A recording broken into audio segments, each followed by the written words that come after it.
Iba rin si Alexa ilakad sa kanyang birthday pictorial. 26 years na nga si Alexa kaya kakaibang ginawa niyang birthday pictorial. May patakam siya bilang isang girl at talaga namang ang sexy ni Alexa. Pero nagpakamahinhin din siya. Siya si Alex bilang lalaki.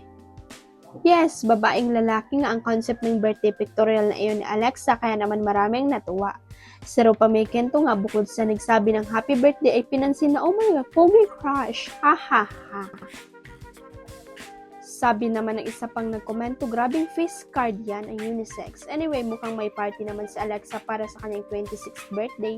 Dahil nang bumati si Ma ng happy birthday beautiful ay sinagot agad yun ng kapamilya actress singer ng thank you Ate Marge, see you later. Isa nga pala ang unconvocable star na si Vice Ganda sa mga bumati kay Alexa at sinabing happy birthday, pretty, love you. In fairness, ang pretty at sexy nga talaga ni Alexa sa pictorial na yun at bilang si Alex naman na lalaki, gwapo siya. Kahit isang kapamilya aminado si Charo Santos na sinubaybayan niya ang serye ni Barbie Fortesa. Sinubaybayan ko talaga yung serye niya. I was so engaged with her character and her performance. Sabi ni Charo, puring-puring niya rin. Ma'am Charo ang mahusay na performance ni Barbie. Magaling na artista si Barbie, talagang engaged na engaged ako sa character niya. Katapos nun, pinanood ko pa yung mga iba niyang ginawa. Kaya nang magkasama sila sa pelikula ay kinalala niya ang dalaga. And then when I met her on the set, magkasama kami sa dressing room. Alam nyo naman ako, I'm the type to break the ice and say, how are you? Kumusta? Kwento ni Charo. Pagpapatuloy niya pero hindi naman tungkol sa love life.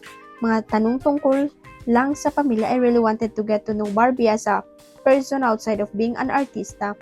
Gusto ko makilala siya kasi kilala ko siya bilang artista. Magaling siya, importante sa akin na makilala ko yung bata. Importante talaga sa akin. Binida rin ni Charo ang pagiging humble ni Barbie. And I found a very simple down-to-earth 16-year-old. So sana naman hindi siya ninerviews. Hindi ko naman naramdaman kasi gano'n ang sinabi, diba? Hindi naman. Masaya naman si Barbie na makatrabaho sa pelikulang Kapamilya Executive.